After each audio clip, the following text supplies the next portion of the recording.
Hey guys, so we are going to just review hyperbolas today. So basically what a hyperbola is, in case you don't remember, is two parabolic, which just means it's shaped like a parabola, curves that open opposite each other. Okay, they have transverse or slant asymptotes. I'm sure you remember slant asymptotes from the fall. And that's a set of lines that guide the graph, but the graph cannot actually intersect. Or a lot of times we'll say it can't touch the asymptotes, okay? So here's your general form. Should look pretty familiar, right? This looks almost exactly the same as the form for an ellipse, but there's one really big key difference.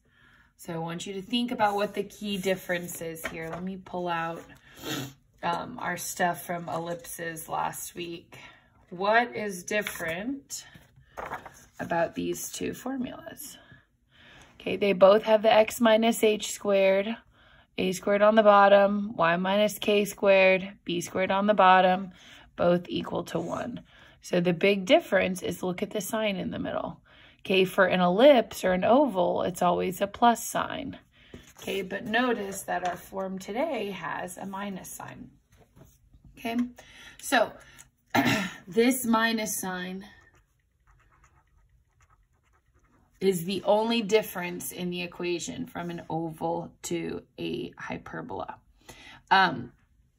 So this is going to be a horizontal hyperbola. Here's what that means. So here's our graph. I want you to draw two asymptotes like that. Okay, and then a horizontal hyperbola, read it again, it's two parabolas that open opposite each other. So it would be like one is here, and then one is here. Okay, and remember, these lines, okay, are asymptotes. That means that your graph cannot cross either one of those lines ever. So it's going to keep approaching those two values, but it's not going to actually ever get there. This is a graph of a hyperbola. Okay. Now you know you've seen those before already. So take a look at standard form. We're just going to review how to graph them. So first thing I'm looking for is my center. Just like for the ellipse, I'm pulling those numbers from here. Okay, so I see x minus 3. That tells me it's really a plus 3. Then I notice that my y doesn't have anything with it. That means that it's partnered with a 0. So 3, 0. So let's put that on our graph here, 3, 0. Then I'm going to take my a and my b off the bottom. So I notice that down here I have a 4. So I'm going to square root the 4. My x is a 2. My y here, 49, square root 49 is a 7. So here's what you're going to do. You are going to create a box using an x of 2 and a y of 7. So I'm going to go over 2 on the x-axis, up 7, I'm going to put a dot. Then I'm going to go over 2 the other way and up 7. Back to the center. Then I'm going to go over 2 and down 7. And then back to center. And then over 2 and down 7. When you have those 5 dots, that's where your asymptotes are going to get drawn into. So I'm going to draw one line here. It doesn't have to look perfect. And then one line here. Okay, those are your asymptotes. Your graph cannot cross that x. And then I'm just going to draw my graph in here and here.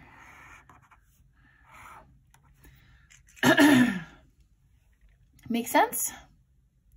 All right, let's look at the next one. So number 2, I'm looking for my center first. Remember, center comes from the parentheses. So I have a minus 4 here and a plus 1 here. My minus 4 is going to switch to a plus 4. My plus 1 is going to switch to a minus 1. So my center is 4, negative 1. So 4, negative 1 is here. Then I'm going to take the square root of my x number. 25 gives me a 5 as the square root. 16 is my y number, square root it. 16 square root is 4. And then I'm going to count 5 on the x-axis, 4 on the y-axis. So 1, 2, 3, 4, 5. 1, 2, 3, 4. 1, 2, 3, 4, 5, 1, 2, 3, 4. 1, 2, 3, 4, 5, 1, 2, 3, 4. And then 5, down 4. And keep in mind that as long as you're counting it right, these should always kind of like come out even with each other and stuff. You know what I mean? Okay, then draw your X. Your graph cannot cross those lines. So I see one of my parabola pieces is going to be here. My other parabola piece is going to be here. Okay. All right, so that is called a horizontal hyperbola. And the reason why is because your X stuff is minus your Y stuff and then equal to 1. So because X is coming first in both of these, that's what makes it horizontal. So now flip over the page. We'll talk about what happens when your Y comes first. So go ahead and turn the page for me. Okay, we're going to this page right here. Notice in your equation that now your X is coming second, your Y is actually coming first. Okay, this is what you would call a vertical hyperbola. Okay, so go ahead and draw that same little X for me over here. These are my asymptotes. Okay, so think about it. Horizontal, I put my piece here and here. Well, then for vertical, I'm just going to put my pieces here and here. So the only difference is instead of my parabolas being on the sides, my parabolas top and bottom. Okay? Now, here's what you have to remember. Your center is still going to be HK. And remember, who is H with? H is with X. So that's going to come first, and then K is with Y. So even though I switch the order around, X still tells me the X value here, Y still tells me the Y value here, okay? So let's graph number 3. Looking for my center. Okay, my X is what I look at first. X is alone. That tells me that my X value is a 0. Then I look at my Y. My Y is with a +4. That means it's really a -4. So 0, -4, that's going to be my center. Then I'm going to take X's number and square root it. What's the square root of 9? It's a 3. Then Y is over here. 36 square root gives me a 6. And then I'm going to do 3 on the X, 6 on the Y. So here we go. 1, 2, 3 on the X, 1, 2, 3, 4, 5, 6 on the Y. Then 1, 2, 3 on the X, 6 on the Y. And see how I just am kind of coming up and making these even, because I know if I went up 6 here and I go up 6 here, those should match. Over 3 down 6, 1, 2, 3, 4, 5, 6. And then over 3 down 6 over there. Then I'm going to draw in my little X. Remember, these are my slant asymptotes.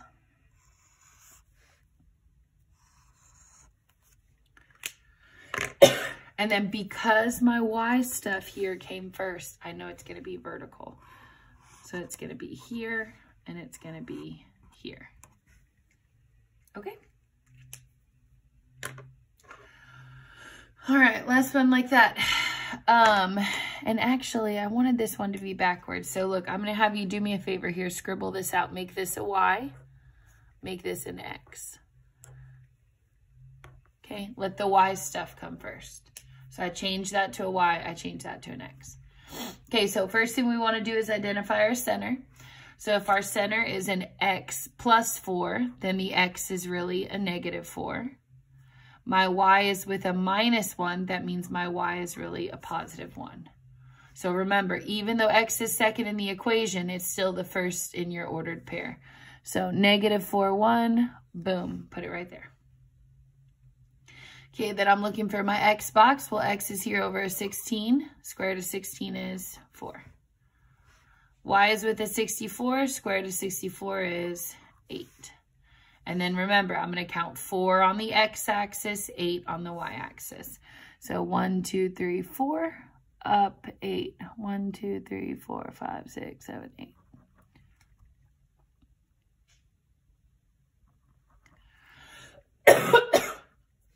Okay, then I'm going to go 4 this way, down 8. 1, 2, 3, 4, 5, 6, 7, 8. And then 4, negative 8 right there. Then once I get those guys, I draw in my X. And then I just look at the leading letter in the equation. If it was an X first, I would put them on the sides. But if it's a Y first, like it is here, then I'm going to put them top and bottom. Okay. All right, last example we're going to look at is just reminding you how to do complete the square with these. And then we'll go over this part again tomorrow just to kind of get you a little more used to it. So the first thing I'm going to do is separate my terms. So x squared and minus 6x are going to stay together.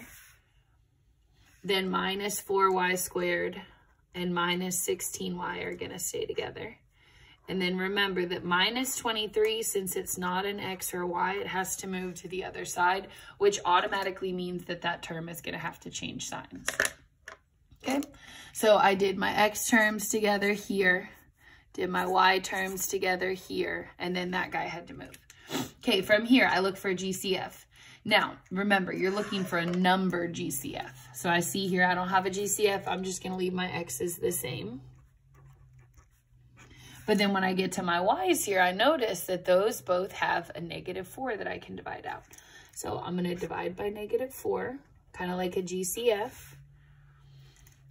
-4y squared divided by -4 is just a y squared.